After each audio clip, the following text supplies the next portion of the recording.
2 Corintios 10, versículo 17, versículo 18. Es un tema que el Señor puso en mi corazón compartirles el día de hoy.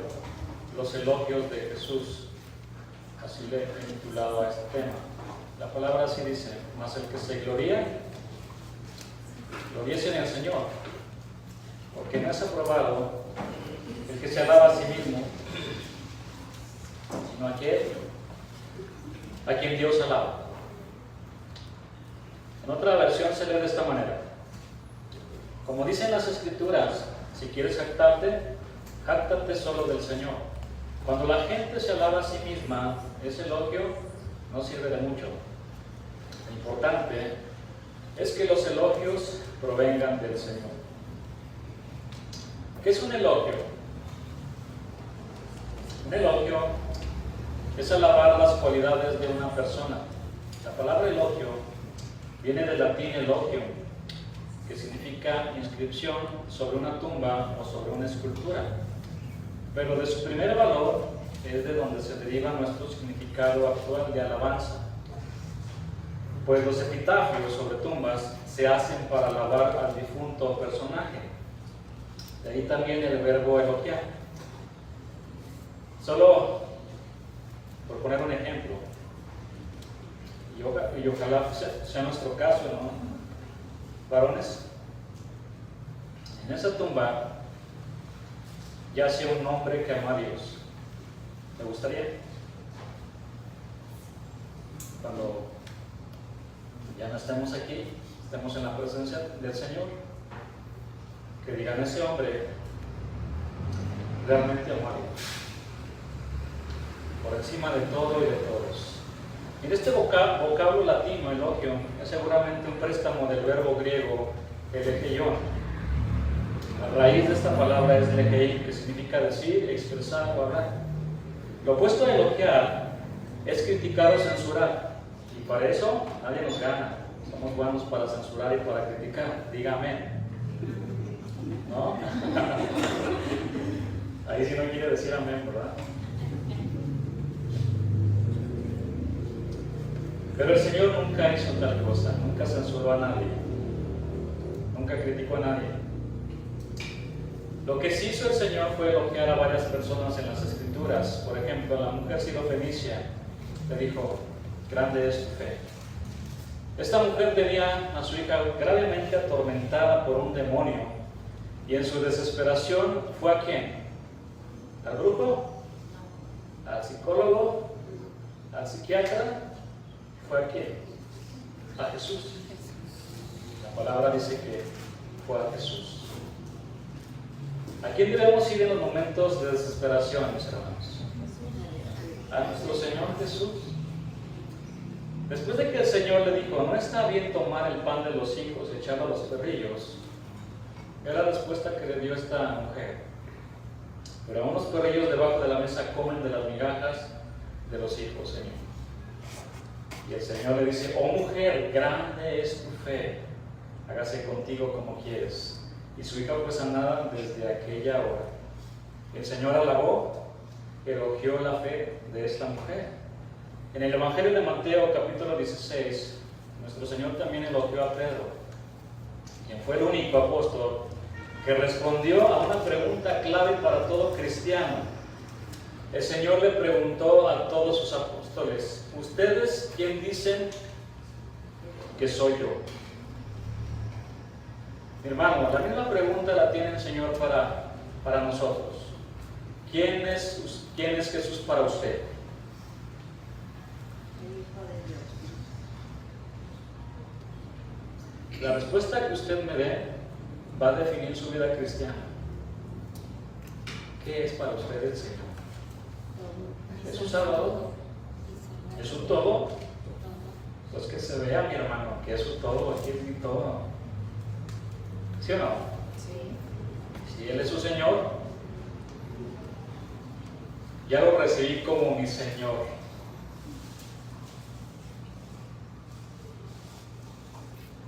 Pues obedezca. Seamos obedientes a las órdenes de nuestro Señor. Porque Él dice, nosotros obedecemos. Todo, en todo. No solo una parte. Aquí sí obedezco al Señor, pero acá no seamos selectivos. Todos los mandamientos de Dios. A veces nos va a costar como a Jonás. Nos estamos resistiendo, pero el Señor va a tratar con nosotros. Eso va a definir su vida cristiana.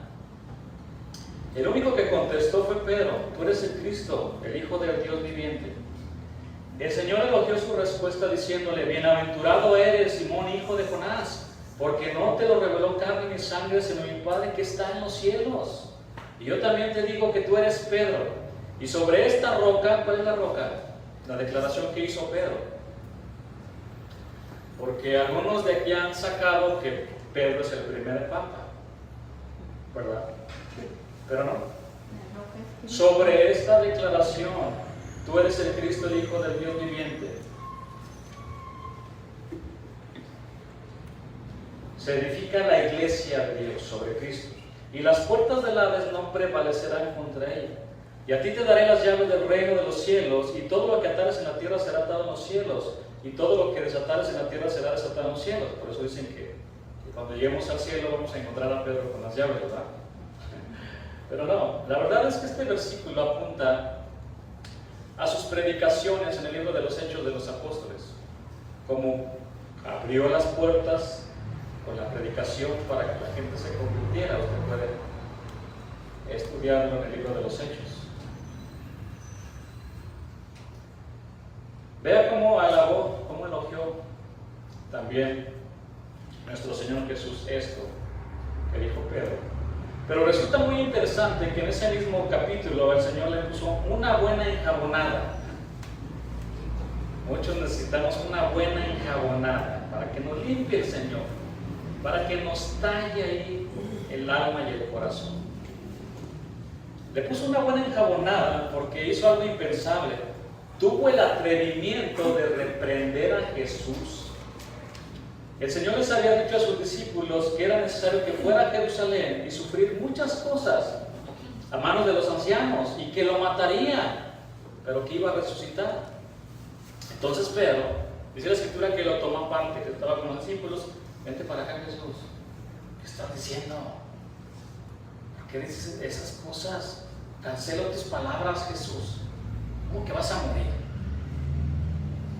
¿Por qué estás diciendo eso, Jesús? Tú no vas a morir. Es más, si tratan de matarte, yo te voy a defender. Pedro, si no voy a la cruz, todos se van a perder en sus pecados. Y yo he venido para dar mi vida en rescate por muchos. Así que apártate de mí. Apártate de mí.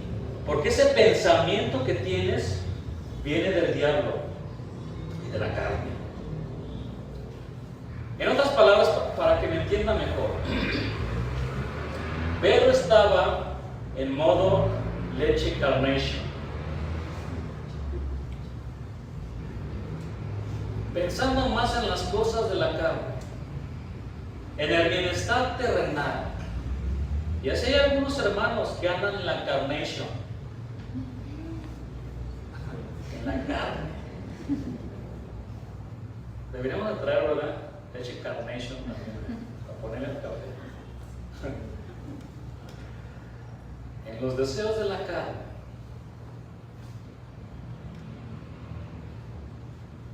Pero ve aquí, Pedro, un humano como nosotros, regañando al amo del universo, diciéndole lo que tiene que hacer. En esta faceta de Pedro podemos ver al mundo soberbio, que no solo trata de reprender al Señor, lo insulta y hasta le quiere dar órdenes. Si yo fuera Dios, algunos dicen, el mundo no estaría así, no habría maldad. Un pedazo de barro débil y frágil se pone al tú por tú con el gran Jehová de los ejércitos. Un polvito en el vasto universo le dice a Dios lo que tiene que hacer. Es impresionante todo eso. Bueno, la palabra dice que Pedro tomó aparte a Jesús para reprenderlo, pero el Señor lo reprendió delante de todos sus discípulos. Se lo llevó aparte y dice, a ver, esto tenemos que ponerlo en orden. Y él se regresa con Pedro, va con sus apóstoles y lo reprende delante de todos. Marcos 8:33 no vayan, pero dice la palabra, pero él, Jesús, volviéndose y mirando a los discípulos, reprendió a Pedro. Un principio, mis hermanos, las herejías o cosas contrarias a la palabra deben corregirse, porque si no se corrigen, dañan mucho a la iglesia, mucho a la iglesia. En una ocasión, me comentaban una situación, y pues uno que ya tiene un poquito en el pastorado, estamos aprendiendo, pero me dijeron, fíjate que pasó esta situación, hablando de algunos pastores y de algunos hermanos servidores, y algún servidor dijo una barrabasada delante de todos, y los pastores fueron duros en corregir delante de todos. No, pues los cristianos que estaban ahí se sintieron así, ay, fue muy duro, es que, ¿por qué le hizo así? Es que no debe de ser así. Sí se debe de hacer de esa manera. Por supuesto, porque si no se corrige, ya todos los demás escucharon. Se tiene que corregir, y a veces cuando el pastor toma una decisión firme se siente que sí, como que está enojado el pastor, que no, tenemos que ser firmes en eso, ¿verdad? Porque eso contamina la vida espiritual también de ustedes.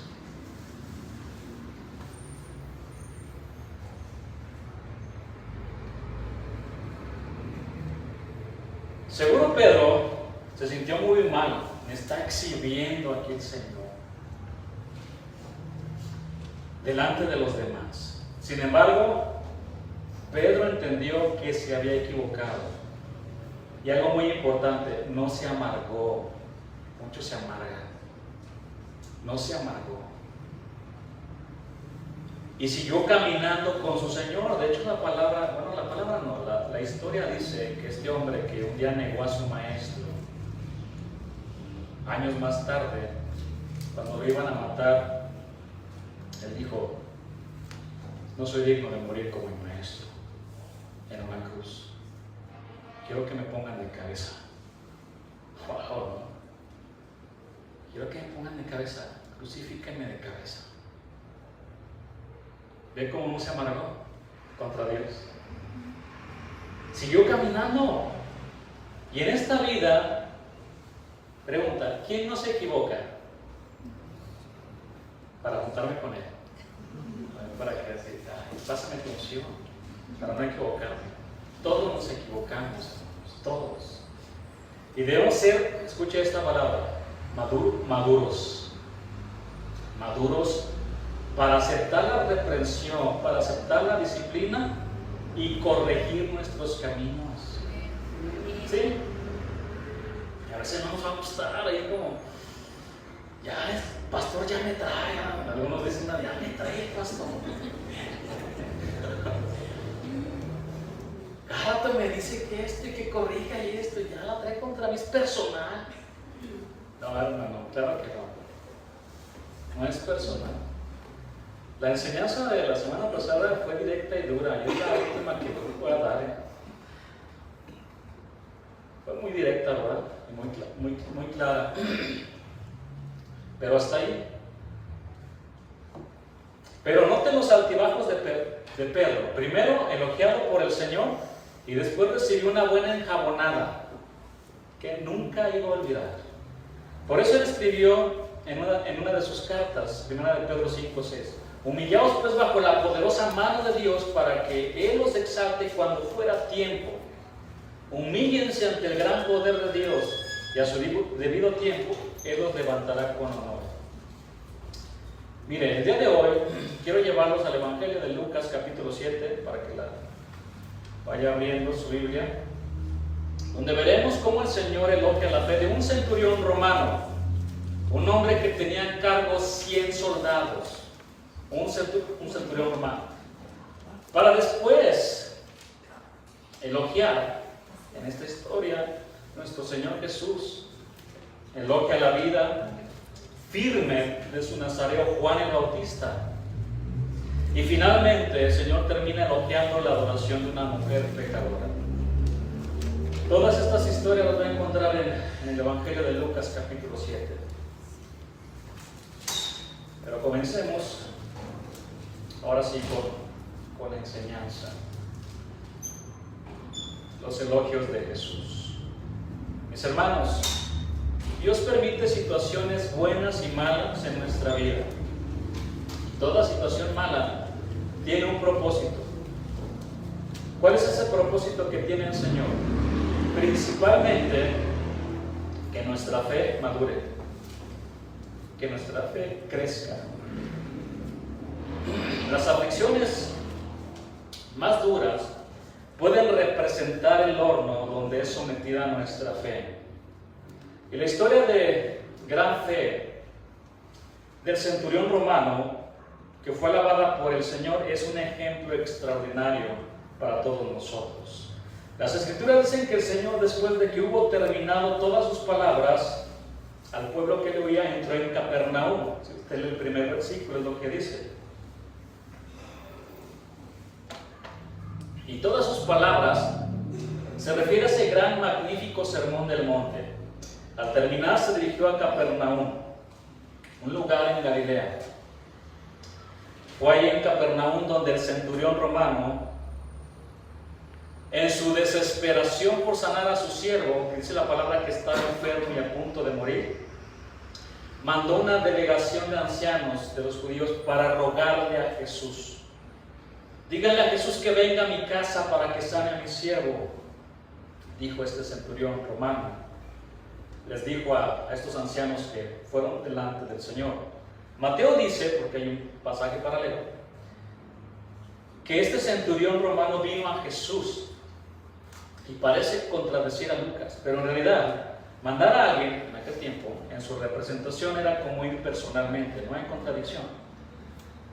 Los líderes judíos llegaron con el Señor y le dijeron: si alguien merece tu ayuda, es Él. Te rogamos que lo ayudes.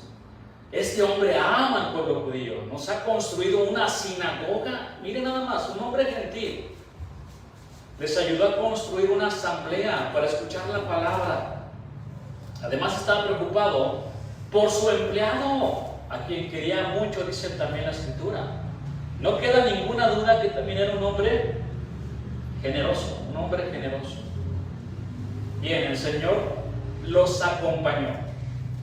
Pero antes de que llegaran a la casa del oficial romano, Él mismo mandó a sus amigos para decirle: Señor, no te molestes en venir, no vengas, no soy digno de tanto honor, no soy digno de tanto honor de que tú vengas a mi casa, no te molestes, pues no soy digno de que entres bajo mi techo.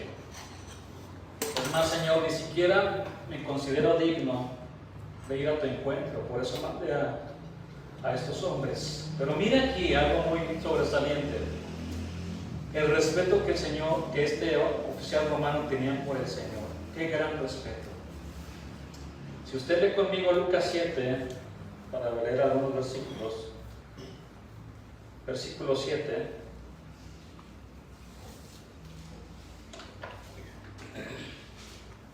Leamos. Por lo que ni aún me tuve por digno de venir a ti, pero di la palabra, mi siervo será sano. Porque también yo soy hombre, pues puesto bajo autoridad, y tengo soldados bajo mis órdenes. Y digo a este: ve, y va, y al otro: ven, y viene.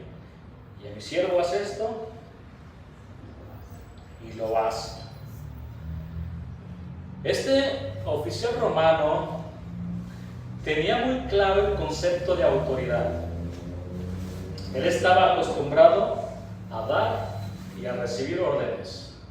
Mis hermanos, las órdenes son muy importantes para mantener la paz, la disciplina y el orden también en cualquier lugar. Solo por mencionar algo, No obedezca las señales de tránsito y verá todo el desorden que genera. Písele ahí, ¿verdad? Faltando un segundo que va a cambiar a amarillo, písele ahí todo. El pastor anda en modo furioso y rápido y no sé qué más. Era el pastor. Está con mi saco así volando atrás, ¿no? Pero rápido. Imagínense qué vergonzoso. Qué vergonzoso. Tiene que haber un orden. O yo imagino el pastor ahí metiéndose, ¿no?, en la cola de las tortillas, aventando a la gente. ¿Qué desorden se hace? Ahí en las tortillas, a ver, no, yo soy el pastor. No invente. Otro ejemplo. ¿Cuántos tienen el don de lenguas? A ver, levanten su mano. ¿No hay nadie?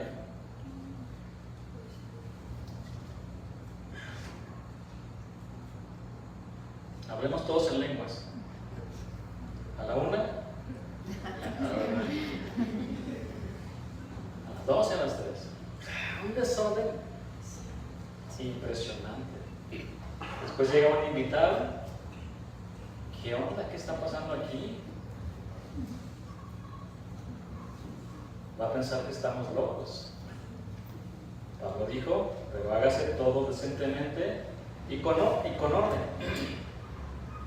El Señor no habita en las iglesias donde hay desorden y cada uno hace lo que quiere. Pero el Señor sí mora donde hay orden, donde son obedientes a su palabra. Además, dentro del concepto de autoridad, muy importante es la obediencia. Vea todos los términos que estamos utilizando cuando hablamos de autoridad: órdenes, disciplina y obediencia. Todos nosotros necesitamos entender bien el concepto de autoridad y sobre todo aprender a servir bajo autoridad. Tenemos que aprender. O usted en su trabajo se le pone al tú por tú a su jefe. Le dice a su jefe: tienes que llegar aquí a las 5:45 de la mañana. Y usted dice: no, yo voy a llegar a las 6. ¿Verdad que no le dice? Lo van a correr. Hay un orden. Y somos muy buenos, ¿no? Sobre todo para la salida. Van a dar las 3. Están toda la fila. Toda la fila. Faltando 3 minutos hay una fila. Y así es. Exactamente a las 4. Así fuéramos para llegar. Pero no. Estás ahí con los demás ahí, viendo hasta el reloj. Y viendo el otro reloj. ¿Por qué se ríen, hermanos?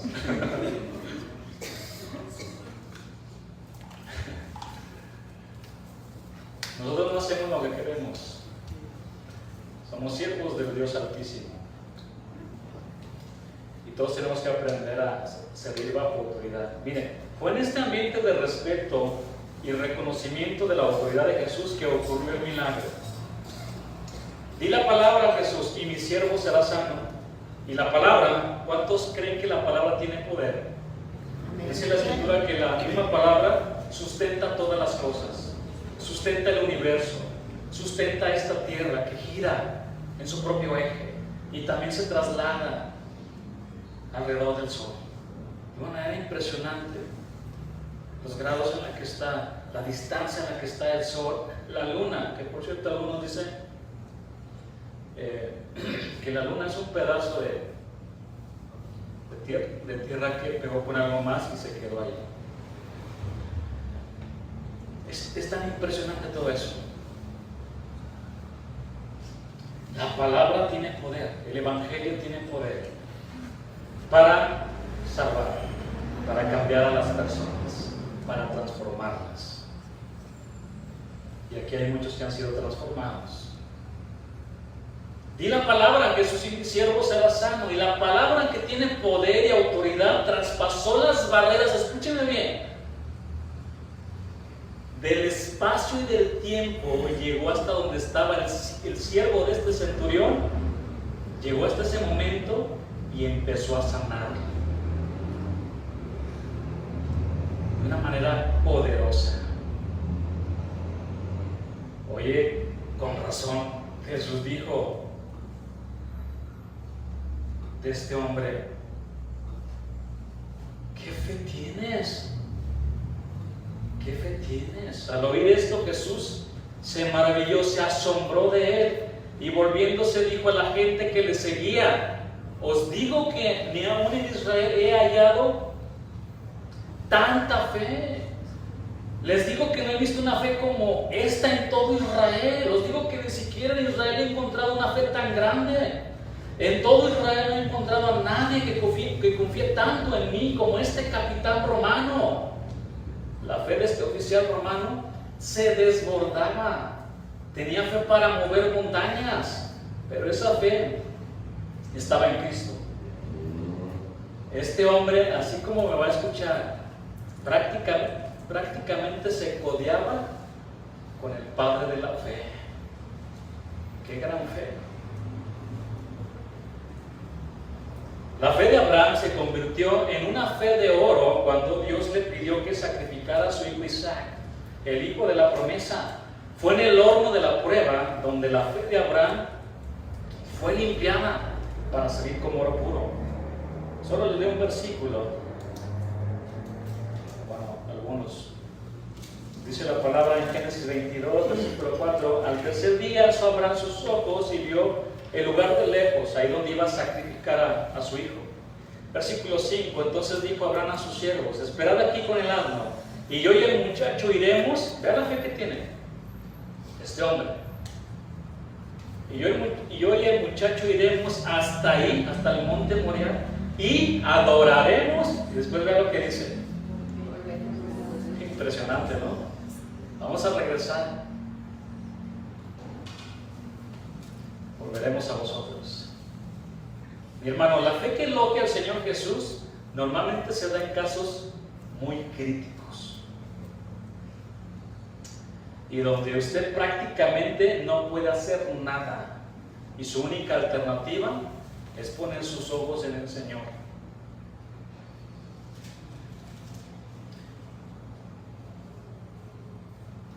Y al regresar a casa, Lucas 7:10, los que habían sido enviados hallaron sano al siervo que había estado enfermo. ¿Por qué Jesús elogió tanto la fe de este centurión? Porque no solo creían que el Señor tenía poder para sanar sin estar presente, sino que también se dio cuenta de que Jesús era el gran comandante con autoridad en el reino espiritual. Señor, yo no tengo autoridad en ese mundo espiritual, tengo autoridad aquí. Yo le puedo decir a este soldado: ve y haz esto, y lo hace. Pero yo no puedo en el mundo espiritual. Tú tienes el poder en el reino espiritual, Señor. Tú sí tienes ese poder. Mis hermanos, necesitamos la calidad de esta fe. Una fe que en los momentos más críticos sale a relucir como oro brillante. No pierda la fe, mi hermana, mi hermano, porque en una de esas su fe puede maravillar al Señor. Amén. Amén. En este mismo capítulo, para no castigar la secuencia, después de sanar al siervo del centurión, el Señor caminó con una multitud que se gozaba. Imagínense este milagro, ¿no? Y acudió a un lugar llamado Naín. El gozo de la multitud se terminó al encontrarse con una procesión fúnebre donde solo había lágrimas y lamentos. Una mujer viuda había perdido a su hijo. Y aquí vemos el poder de Cristo expresado en su forma más dramática: el dominio sobre la muerte. La viuda de Naín había perdido primero a su esposo y ahora la vida le quitaba a su único hijo. Quedó totalmente abandonada. Solo Lucas nos cuenta este milagro Y el hecho de que lo relate es muy significativo porque muestra su interés por aquellos que sufren y son ignorados muchas veces por la sociedad. En ningún momento nadie le pidió a nuestro Señor Jesús que resucitara a dicho joven. Lo que movió el corazón de Jesús fue la súplica silenciosa del dolor de esta mujer. El motivo que impulsó a Jesús en la resurrección del joven fue su compasión por la viuda. El Señor la vio llorando desconsoladamente y le dijo: no llores, para después decirle a su hijo: joven, a ti te digo, levántate. La autoridad y el poder de sus palabras, otra vez aquí, vemos que traspasan las barreras del mundo espiritual para traer con vida a este joven, como lo hizo también con la hija de Jairo. Talita cumi, a ti te digo también, niña, levántate. Y con su amigo Lázaro: Lázaro, ven fuera. Estaba muerto Lázaro. Y las mismas palabras del Señor Jesús nos traen a la vida. ¿Cuántos muertos pueden estar aquí espiritualmente? Salgan. Como en el valle de los huesos secos. Sigue profetizando para que mi palabra les dé vida. Para nosotros este episodio representa una parábola acerca de la esperanza de que nuestro amado Salvador nos limpiará nuestras lágrimas con sus propias manos en la patria celestial. No llores. Les leo algunos versículos. Apocalipsis 21, versículo 1, dice la palabra, que después podemos estudiar este grandioso libro. Sé que hay varias posiciones también, porque aquí es hablar mucho de escatología, de los eventos del fin. También algunos dicen que todo es simbólico. Sí hay simbolismos, claro está, lo vemos en ese caballo que va cambiando de color. Pero bueno, hay otras cosas muy importantes que debemos de saber. Vi un cielo nuevo y una tierra nueva, porque el primer cielo y la primera tierra pasaron y el mar ya no existía más. Y yo, Juan, vi la santa ciudad, la nueva Jerusalén, descender del cielo, de Dios, dispuesta como una esposa ataviada para su marido. Y oí una gran voz del cielo que decía: he aquí el tabernáculo de Dios con los hombres, y Él morará con ellos, y ellos serán su pueblo, y Dios mismo, estará con ellos como su Dios. Vea el versículo 4. Enjugará Dios toda lágrima de los ojos de ellos, y ya no habrá muerte, ni habrá más llanto, ni clamor, ni dolor, porque las primeras cosas pasaron. No habrá traiciones. ¿Cuántos han llorado por una traición? Me traicionó mi mejor amigo, me traicionó mi esposa, me traicionó mi esposo. Ya no habrá. Y el mismo Señor, con sus propias manos, vea, va a llegar y nos va a limpiar las lágrimas. Ya no llores. Yo soy tu todo. Estás completo. Estás completa. En mí, dice el Señor. En esa historia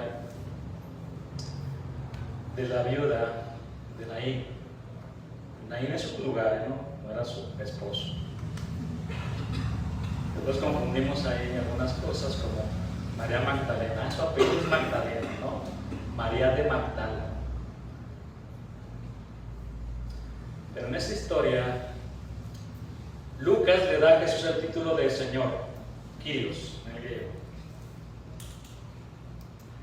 que era lo que hacían más antes, ¿no? Cuando iban los cristianos delante del César, prácticamente los obligaban a que dijera: César es Kyrios. Dilo, si no te vamos a lanzar al Coliseo, donde hay leones hambrientos que te van a comer a ti y a tus hijos.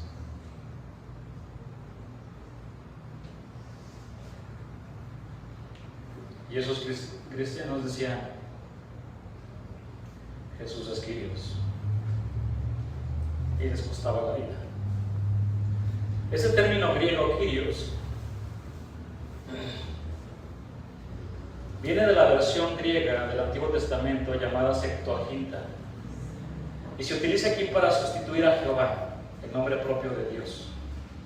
Y mire, cuando se divinizaba a los emperadores romanos, este era el título que se les daba. Era una confesión de que el emperador era un dios en la tierra y en particular en el imperio romano. El título, Señor, indica que Jesús es el dueño de todo y tiene autoridad para mandar. Jesús dijo, toda potestad me es dada en el cielo y en la tierra. Y el milagro de este joven demuestra que Jesús, Él es el Señor sobre la vida y la muerte. Amén. Mire, después de estos milagros, el médico Lucas se alista para hablarnos del elogio de Jesús hacia su amado Nazareo. No Nazareno, es diferente, también no me confunda ahí. ¿Sí? A Jesús se le conocía como el Nazareno. De su amado Nazareo Juan el Bautista. Lucas 7:18 dice, los discípulos de Juan le dieron las nuevas de todas estas cosas. ¿Cuáles cosas? Los 2 milagros que ya vimos, la sanidad del siervo del centurión y la resurrección del hijo de la viuda de Naín. Al parecer, a estas alturas, el ministerio de Jesús, aún no había nadie que entendiera la misión verdadera del Mesías, nadie. Juan el Bautista estaba encarcelado en una fortaleza y escuchaba un pequeño ruido muy apacible del ministerio del Nazareno. Es probable que se haya preguntado a sí mismo, ¿por qué Jesús no pone lancha a la raíz de los árboles podridos como Herodes Antipas? ¿Por qué no actúa ya? ¿Por qué no separa la paja del trigo? Pienso que no es el Mesías. En vano el profeta ha esperado la tempestad del juicio y el establecimiento de un reino de justicia, y allí en la cárcel le llegan dudas como espinas que se clavan en su corazón. Entonces hizo lo que todo cristiano debería de hacer cuando llegan las dudas. Juan llevó sus dudas al Señor Jesús. Mandó a 2 de sus discípulos. Lucas 7:19. Vaya porque voy rápidamente.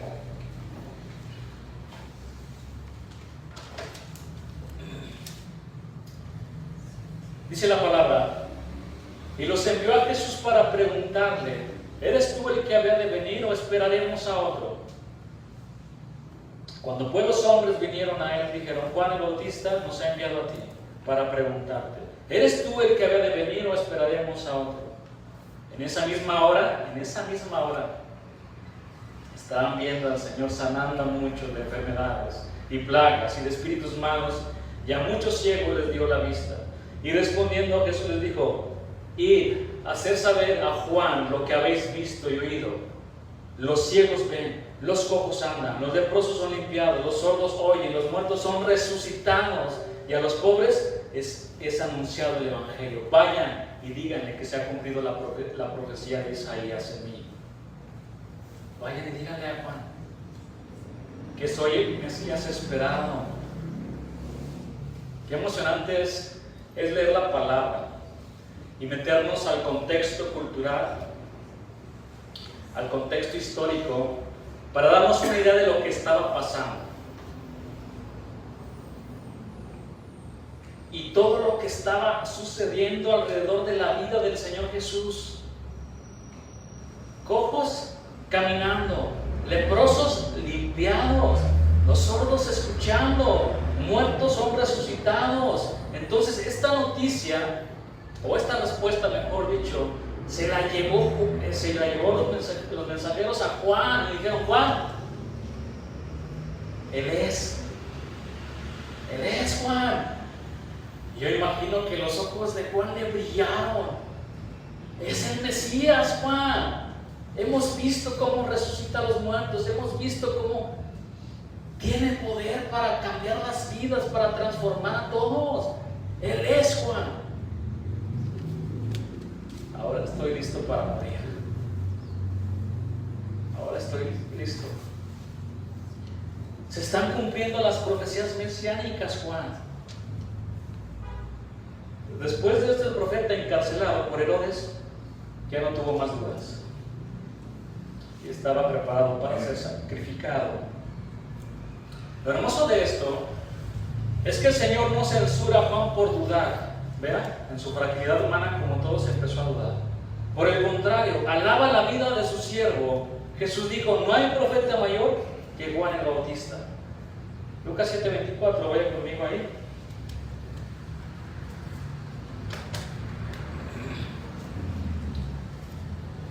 Cuando se fueron los mensajeros de Juan, comenzó a decirle Juan a la gente: ¿qué saliste a ver al desierto? ¿Una caña sacudida por el viento? ¿Mas qué saliste a ver? ¿A un hombre cubierto de vestiduras delicadas? Y aquí los que tienen vestidura preciosa y viven en deleites, en los palacios de los reyes están. La expresión una caña sacudida por el viento significa un hombre que se somete a la opinión popular, que cambia con ella y que por sí mismo no tiene convicciones sólidas. Anda por todos lados. Aquel cristiano, aquel pastor que no tiene convicciones sólidas en la palabra, anda por todos lados. Se junta con los testigos, se junta con los mormones. Tienen algo de verdad también, dicen, ¿no? Se van a la iglesia universal, pague por sufrir. Anda por todos lados. Pero Juan era de otro calibre. Él no era una caña sacudida por el viento. Tenía convicciones. Hey, tú estás en adulterio, arrepiéntete de tus pecados. Sí, tú rey, ¿por qué estás adulterando? Era un hombre directo que hablaba la verdad. Era una columna de hierro, un muro de bronce. Tenía gran fuerza de carácter. Era indiferente a las comodidades materiales, que por cierto es lo de moda. Queremos comodidades materiales. Yo les decía hace tiempo, ¿no? Se compran su almohada Soñaré para descansar y soñar, ¿verdad? Está bien, hermano, si puede, qué bueno.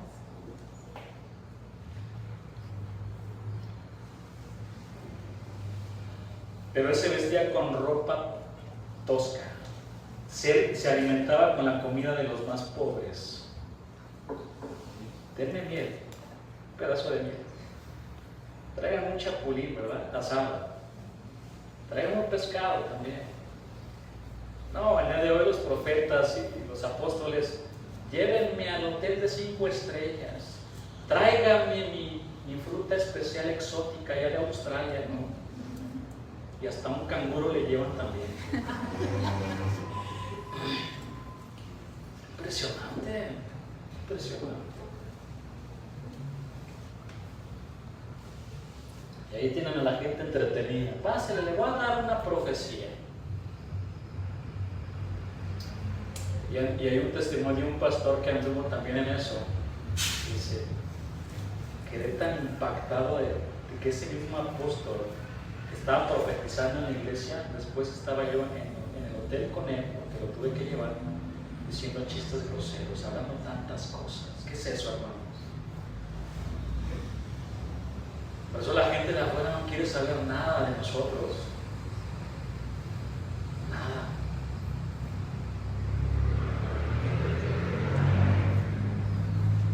Pero vean cómo se vestía este hombre de Dios. Salía del desierto y imponente y arrepentidos, arrepiéntanse. Y a ver, ¿te quieres arrepentir? Sí, ven, vamos a bautizarte, pero vas a cambiar. Cambia, ¿vas a cambiar? ¿Sí o no? No, pues que sí, vamos, entonces vamos a bautizarte. Tenemos que estar dispuestos a cambiar, hermano. ¿A poco piensan que porque les echamos agüita ya? No, hermano. No tiene poder espiritual el agua. Es una convicción en el corazón. Damos testimonio de lo que ya pasó aquí adentro cuando nos bautizamos. hombres nuevos, mujeres nuevas. Pero miren, este hombre tuvo el honor, el gran honor de preparar el camino del gran rey, de nuestro Señor Jesús, el heraldo del rey prometido en las profecías. Lucas 7:26 dice: ¿Mas qué saliste a ver? ¿A un profeta? Jesús dijo: sí, está alabando a su siervo. Y os digo, y más que profeta, este es de quien está escrito: he aquí envió mi mensajero delante de tu faz, el cual preparará tu camino delante de ti. Os digo que entre los nacidos de mujeres no hay mayor profeta que Juan el Bautista, pero el más pequeño en el reino de Dios es mayor que él. Os digo que entre los mortales no ha habido nadie más grande que Juan. Sin embargo, el más pequeño en el reino de Dios es más grande que él. El Señor Jesús elogió la vida consagrada, vean, la vida consagrada y firme de Juan el Bautista. Ciertamente en ese momento tuvo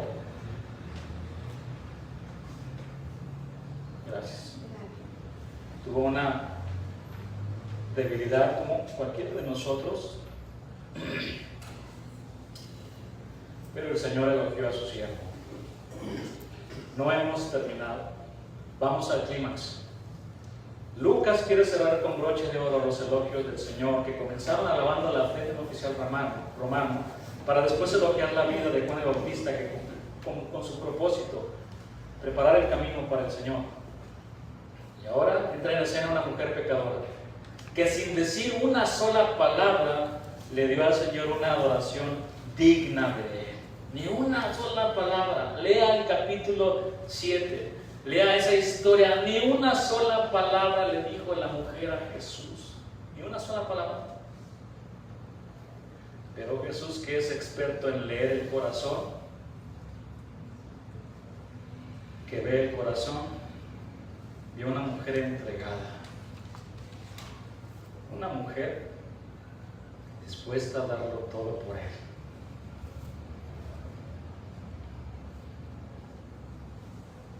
Notemos que hasta aquí el Señor ha elogiado a personas que no le han dicho que los elogie. El Señor no sostuvo una conversación con el centurión romano, tampoco con Juan el Bautista. Y ahora tenemos a esta mujer que guarda silencio todo el tiempo que estuvo con Jesús. Y miren, en aquella época se permitía que toda clase de personas entraran en una casa donde estuviera comiendo algún rabino famoso, para que pudieran escuchar sus enseñanzas. La puerta de la casa del fariseo estaba abierta, por eso pudo entrar la mujer. No obstante, aquella mujer necesitaba mucha valentía para entrar a esta casa del fariseo, que se creía muy justo y que despreciaba a las personas como ella. Fue la gratitud de aquella mujer que había sido levantada de lodo, de una vida impura, la que la impulsó para arriesgarse y acercarse a Jesús. No me importa lo que me digan.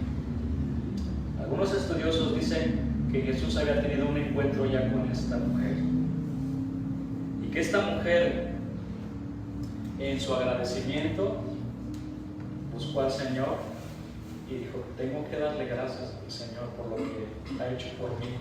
Me ha perdonado todo. Ella tenía la intención de ungir con su precioso ungüento los pies del Maestro, de su perfume. Pero se conmovió al recordar sus pecados, y entonces las lágrimas recorrieron su rostro. Lágrimas que usó para lavar los pies del Maestro.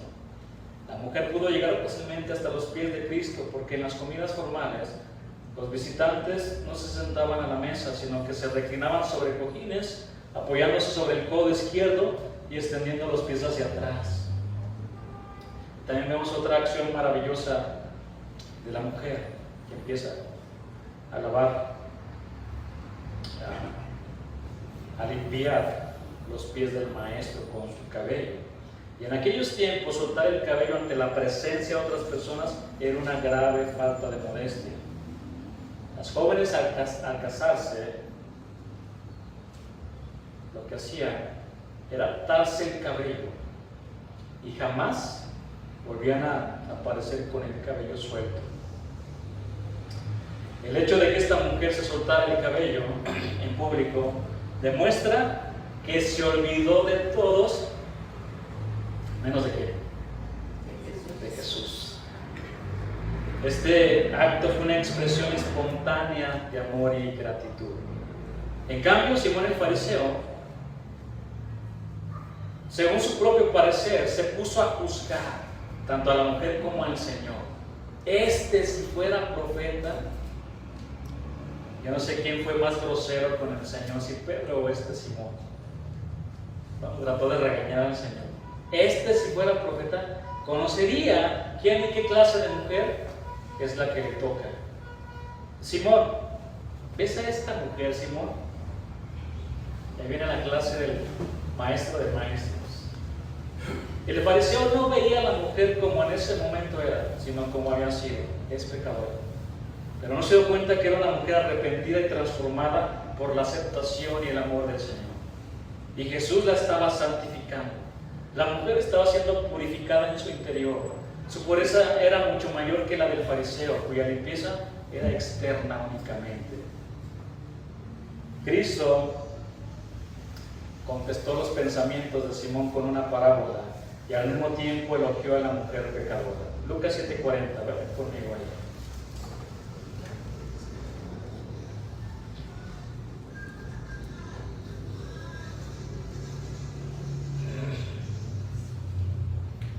Entonces respondiendo Jesús le dijo: Simón, una cosa tengo que decirte. Y él dijo: di, maestro. Un acreedor tenía 2 deudores, el uno le debía 500 denarios y el otro 50. Y no teniendo ellos con qué pagar, perdonó a ambos. Di pues, ¿cuál de ellos le amará más? Respondiendo Simón dijo: pienso que aquel a quien perdonó más. Y él dijo: rectamente has juzgado.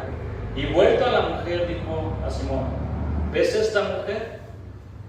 Entré en tu casa y no me diste agua para mis pies. Todo esto que estamos viendo era una costumbre que tenían o que siguen teniendo para recibir a sus invitados. Mas esta ha regado mis pies con lágrimas y los han enjugado con sus cabellos. No me diste beso, mas esta desde que entré no ha cesado de besar mis pies. No ungiste mi cabeza con aceite, mas esta ha ungido con perfume mis pies. Por lo cual te digo que sus muchos pecados le son perdonados, porque amó mucho. Mas aquel a quien se le perdona poco, poco ama. El Señor detectó el corazón frío de este fariseo. Falta de amor. En cambio, aquella mujer había expresado su gratitud con toda claridad. Sus muchos pecados son perdonados porque amó mucho. Jesús no quiere decir que el perdón divino dependa de su amor, en este caso de la mujer, sino que afirma claramente: tu fe te ha salvado, le dijo también más adelante. Ella ama porque sus pecados fueron perdonados. Y si nosotros podemos decir que amamos a Dios, ¿por qué podemos decir que amamos a Dios? Ustedes saben en Biblia. Perdonamos. Porque Él nos amó primero. Es lo que dice la palabra. Podemos amar a Dios porque Él nos amó primero. Él nos amó primero. Y ese amor de Dios ahora ha sido derramado en nuestros corazones. Está en nuestro corazón para poder amarlo a Él y amar a los demás. Porque en esto consiste toda la ley y los profetas. Amarás a Dios sobre todas las cosas y amarás a tu prójimo como a ti mismo. Yo le decía: es que no entiendo la Biblia, es muy difícil, pastor. Pues sí, y menos si no la estudia ni la lee, ¿verdad? Y si no asiste a los estudios, menos, ¿verdad? No va a entender. Yo no entiendo eso de los sacrificios de Levítico, de Deuteronomio, ¿no? ¿Cómo que números? ¿Van a multiplicar o qué van a hacer ahí? Yo no entiendo nada de eso. Por eso el Señor nos resume en eso toda la ley de los profetas. ¿No lo entiendes? Te lo voy a dejar muy claro. Ámame a mí y ama a todos los demás. ¿Eso sí lo entiendes? No, pues sí, Señor, eso sí lo entiendo. Muy claro nuestro Señor, ¿verdad? Era un maestro, un gran maestro. El Señor Jesús elogió la gran fe de un centurión romano. Elogió la vida firme y consagrada, dedicada, santa de Juan el Bautista. Y también elogió la adoración de una mujer pecadora. Vea cómo el Señor fue asombrado por la vida de estos hombres que les pude elogiar. Mateo 25, 21 para terminar. ¿Quién me puede leer este versículo?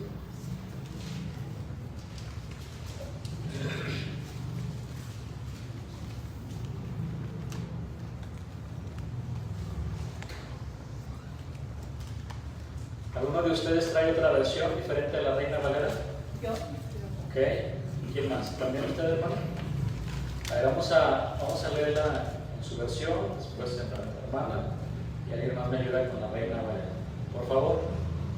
Mateo 25, 21 dice, Ajá. la nueva versión internacional. Él amó, lo llenó de elogios. Bien hecho, mi buen siervo fiel. Has sido fiel en administrar esta pequeña cantidad. Así que ahora te daré muchas más responsabilidades. Ven a celebrar conmigo. Ok. Y después, usted, hermano, por favor. El amor lo llenó de elogios. ¿Es la misma traducción viviente? Adelante. Mientras comían, dijo, de cierto os digo que uno de vosotros me va a entregar. No, usted ya se me fue. Es 26 de El anticristo, hermana, no, estamos acá tranquilos. Yo pensé que era 26. No, está bien, usted si quiere buscarla. A ver, hermano, usted ya lo tiene. El amor lo llenó de elogios. Bien hecho, mi buen siervo fiel. Has sido fiel en administrar esta pequeña cantidad. Así que ahora te daré muchas más responsabilidades. Ven a celebrar conmigo. Sí, pero vea, dice el amo. Sí, una cosita cambia la palabra, ¿verdad? El amo. Digo, el amo, o sea, ¿quién es el amo? El Señor, ¿verdad? El amo lo llenó de elogios a su siervo. Eso es lo que tiene el contexto. Pero a ver, alguien en Reina Valera que Solo tiene traducción actual, es otra versión. A ver, por favor. El hombre le dijo, excelente, eres un empleado bueno y se puede confiar en Esa versión ti. está buena. Ya que cuidaste bien lo poco que te di, ahora voy a encargarte cosas más importantes. Vamos a celebrarlo. Así es. Este versículo, Mateo 25, ya hemos estudiado parte de Mateo 24, donde el Señor Jesús anuncia las señales antes del fin. ¿Cuándo serán estas cosas, Señor?, le dijeron a sus discípulos. Esa pregunta detonó una enseñanza escatológica profunda de nuestro Señor Jesús, que se complementa también con el libro de Apocalipsis. Habrá guerras, y vemos también que Juan dice, habrá guerras, ¿no?, cuando este caballo cambia de color. Entonces todo esto está conectado. Mateo 24, el libro de Apocalipsis, el libro de Daniel, todo está conectado, pero ahí comienza el Señor Jesús a dar esa enseñanza grandiosa, magnífica. Habrá guerras, rumores de guerra, se levantarán falsos cristos, aumentará la maldad, y por el aumento de la maldad el amor de muchos se enfriará. Y después dice, ya cuando vean la abominación desoladora, ay, se me fue la... Ayúdenme. Desoladora. Falló el griego. Eso. Entonces, que habla el libro de Daniel, dice, pues ya es porque está el fin, ¿no? La construcción del tercer templo en Jerusalén. Pero vea hasta adelante, Mateo 25, o sea, sigue todavía la enseñanza del Señor Jesús. Y aquí habla ya del juicio de las naciones, es cuando el Señor se presenta como para condenar a algunos y para poder a algunos de cierta manera darle su recompensa, ¿no? Y entonces este es el contexto. Por eso dice este versículo, que tenga la misma versión, lo quise poner en esta versión, la Nueva Traducción Viviente, porque dice: el amo lo llenó de elogios, bien hecho, mi buen siervo fiel. Has sido fiel en administrar esta pequeña cantidad. Así que ahora mire, el Señor, como lo vimos también en la ofrenda que dio esta mujer, que dio 2 moneditas, ¿sí? Cosas pequeñas que parece que nadie las ve, pero el Señor sí las ve. En lo poco que usted hace para Dios, en su casa, en la iglesia, en el trabajo, en la escuela, porque al final servimos a Dios. En lo muy poquito que usted piensa que usted está haciendo, el Señor lo ve. Amén. Y si usted lo está haciendo en integridad, en obediencia y en santidad, en rectitud para Dios, Él lo ve. Y dice: has sido fiel en administrar esta pequeña cantidad. Aquí está elogiando a los siervos de Él. Así que ahora te daré muchas responsabilidades. Ahora es tiempo de celebrar. Ven a celebrar conmigo. Es lo que dice esta oración. Vea cómo el Señor al final de los tiempos va a seguir elogiando a aquellos que son fieles, a aquellos que lo aman. ¿Lo merecemos? No merecemos nada.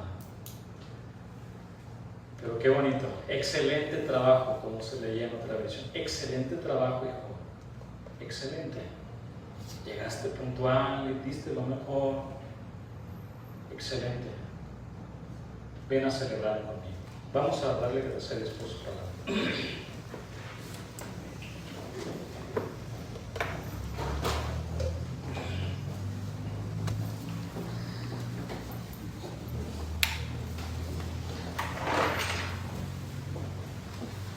Hagamos algo en esta oración.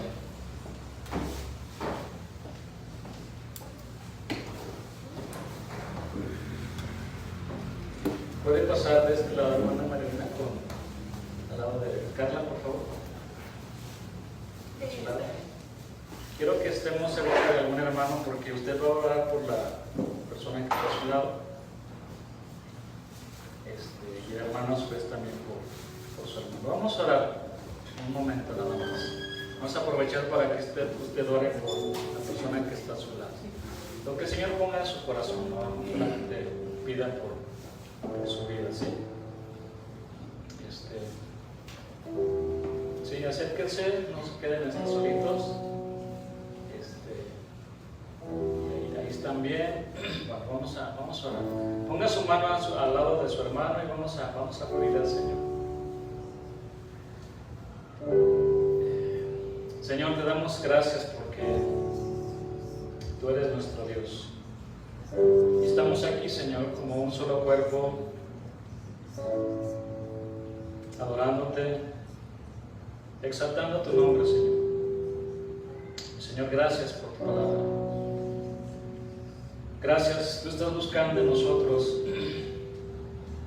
hombres de fe, mujeres de fe, hombres firmes, mujeres firmes, consagrados, consagradas, y también adoradores, Señor, en espíritu y en verdad. Señor, que mi hermano que está al lado sea un hombre de fe, una mujer de fe, que también sea un hombre firme, con convicciones, una mujer firme con convicciones, consagrado, dedicado. Te pido por él, te pido por ella, Señor.